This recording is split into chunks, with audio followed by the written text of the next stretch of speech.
My name is Brendan Nearin. 90.43%.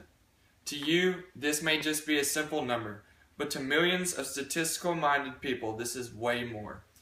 Steve Nash had a long and very illustrious career as a point guard in the National Basketball Association. Nash is best known for his eye-catching passes to players for assists and lightning-fast crossovers that would lock players' legs up. However, Nash holds the record for the highest career free throw percentage with a staggering 90.43%. Being a successful free throw shooter is a key aspect of a well-rounded player. Today, I will show you how to shoot a free throw.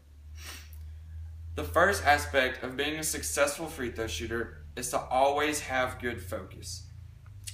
You should think about the shot that you are about to take like you would any other shot on the floor.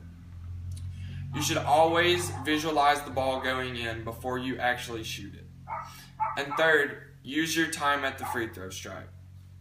You have 10 seconds allotted for every free throw that you shoot. So you should use this time to catch your breath and get a rest and think about what you're about to do.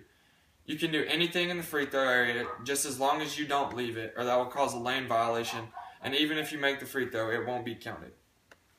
The second aspect is to always use your routine before you shoot. Every single basketball player has a routine that they do at the free throw line before every free throw. My routine is to take a deep breath, dribble, and spin the ball back to me. You can do anything in the free throw area. You can dribble behind your back, between your legs, spin the ball on your finger, whatever you want. You just can't leave the free throw area, or like I said, you will get a lane violation called on you and your free throw won't be counted as good even if you make it. The third aspect to being a well-rounded free throw shooter is to always use good form. You should use the same form when shooting a free throw as if you would any other shot on the floor. First, you should keep the space between your palm and the ball, with the ball resting just on your fingertips. You should hold the ball like a pizza tray and always keep your elbow in, not out. But this will cause the ball to go left or right. You should have your guide hand as if it were a tomahawk, just resting on the ball, just to guide. So when you shoot, it just comes down like a tomahawk. And you should always follow through when you shoot. So when you shoot, your hand will follow through straight like this, and you should hold it up to make sure that the ball goes in the direction that you want it to. Another aspect of being a good free throw shooter is to always get back on defense. Don't dwell on the shot that you've just taken, and always be humble. Don't think that you're cool just because you made 1 or 2 free throws.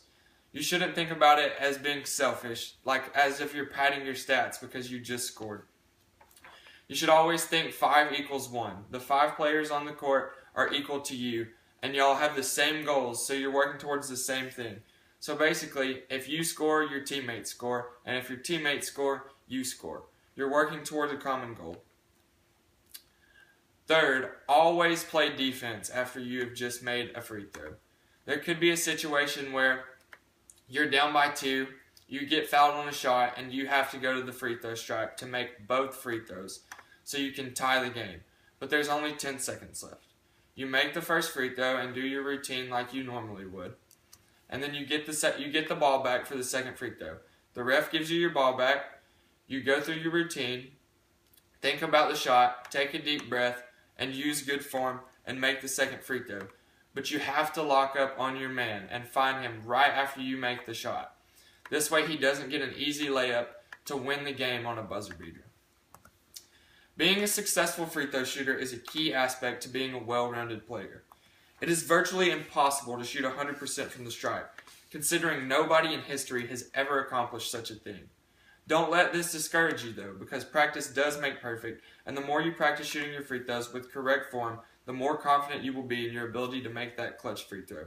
These points are the correct way to shoot a free throw.